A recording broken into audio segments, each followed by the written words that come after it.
Hello friends, अभी recently parliament के अंदर गवर्नमेंट ने 3 इंपॉर्टेंट बिल्स इंट्रोड्यूस किए हैं जिनकी वजह से पूरा हंगामा मचा हुआ है। इन 3 बिल्स में से जो पहला बिल है वो है 30th कॉन्स्टिट्यूशन अमेंडमेंट बिल और इस बिल की जो चेंजेस है उन्हीं चेंजेस को यूनियन टेरिटरीज और जम्मू एंड कश्मीर के लिए अप्लाई करने के लिए ही ड्यूटीज अमेंडमेंट बिल 2025 और Jammu and Kashmir organisation amendment bill 2025 लाए गए हैं। ये चेंजेस डायरेक्टली अफेक्ट कर रहे हैं उन एमपीज और एमएलएज को जो प्राइम मिनिस्टर, चीफ मिनिस्टर या किसी भी मिनिस्ट्रियल ऑफिस को होल्ड करते हैं। तो चलिए समझते हैं कि यहाँ पर एक्चुअली क्या हो रहा है। करंट सिनेरियो की बात करें तो देखिए, आपको पता ही है कि अगर किसी एमपी, एमएलए या मिनिस्टर के खिलाफ कोई एफआईआर फाइल होती है क्रिमिनल केस के अंदर, तो पुलिस, ईडी या सीबीआई जैसी एजेंसीज उसको अरेस्ट कर सकती है।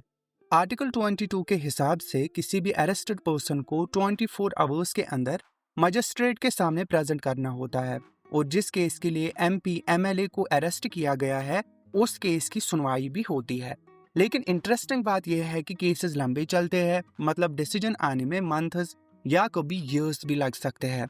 इस पूरे पीरियड को अंडर ट्रायल कहा जाता है और अंडर ट्रायल पीरियड के दौरान जरूरी नहीं है कि एमपी, एमएलए जेल में रहे, वो बेल भी अप्लाई कर सकते हैं और अगर बेल मिल जाती है तो वो ऑफिस होल्ड करते हुए जेल के बाहर भी रह सकते हैं। अब प्रॉब्लम क्या है इसके साथ?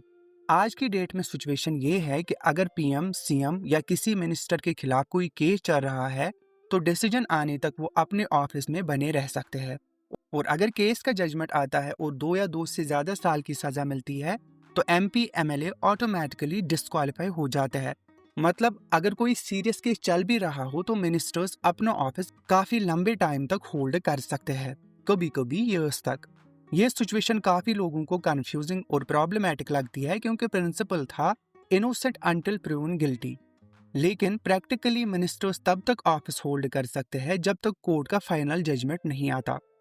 अब जो नया बिल लोकसभा में इंट्रोड्यूस किया गया है उसमें कुछ मेजर चेंजेस लाए गए हैं। अगर पीएम, स्टेट सीएम या स्टेट या यूनियन मिनिस्टर को कंटिन्यूअसली 30 दिन तक जुडिशल कस्टडी में रखा जाता है तो 31वें दिन से उन्हें अपने पद से रिजाइन करना होगा।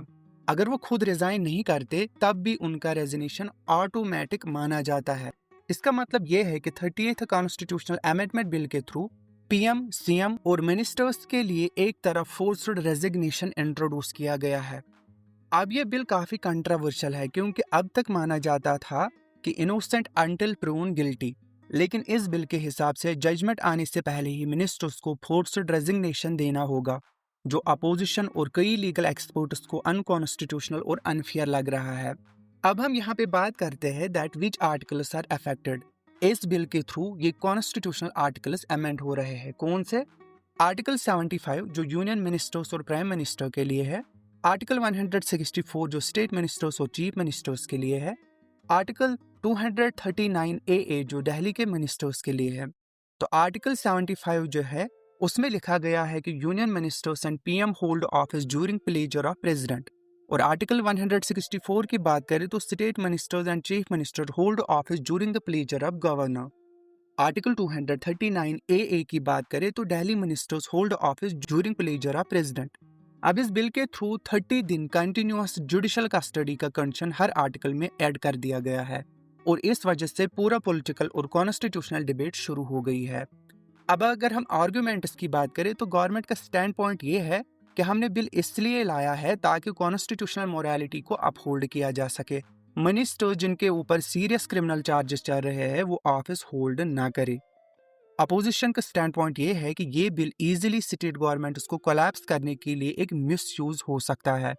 इन्वेस्टिगेटिव एजेंसीज के थ्रू किसी भी मिनिस्टर के ऊपर सीरियस चार्जेस लगाना और उनको अरेस्ट करना इतना मुश्किल नहीं है और यहाँ पे innocent until proven guilty principle को इग्नोर कर दिया गया है जो डेमोक्रेसी के लिए खतरा है। तो फ्रेंड्स, आज का ये टॉपिक बहुत ही इंपॉर्टेंट और सेंसिटिव है और इस पर हर सिटीजन को अवेयर रहना चाहिए। अगर आपको ये वीडियो इन्फॉर्मेटिव लगा और आप चाहते हैं कि आपको ऐसे ही सिंपल और क्लियर एक्सप्लेनेशंस हर कंट्रोवर्शियल टॉपिक पर मिलती रहे तो डाउट डिमोलिशर को सब्सक्राइब करना मत भूलिएगा।